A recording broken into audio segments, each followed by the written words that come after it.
Намера или небрежност? Вработен во Штипскиот катастар овозможил други да заработат близу 15 милиони денари, пари добиени со постапка за денационализација.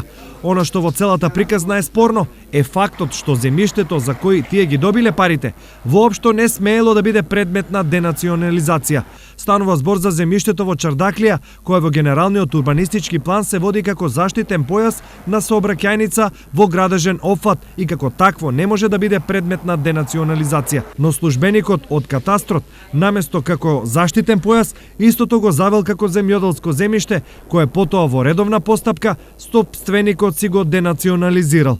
Тој за ова од државата добил надомест од 14,9 милиони денари, а геометарот Секторот за внатрешни работи Штип до основното јавно обвинителство поднесе кривична пријава против 61-годишно лице од Штип поради постоење на основано сомнение дека сторил кривично дело злоупотреба на службената положба и овластување.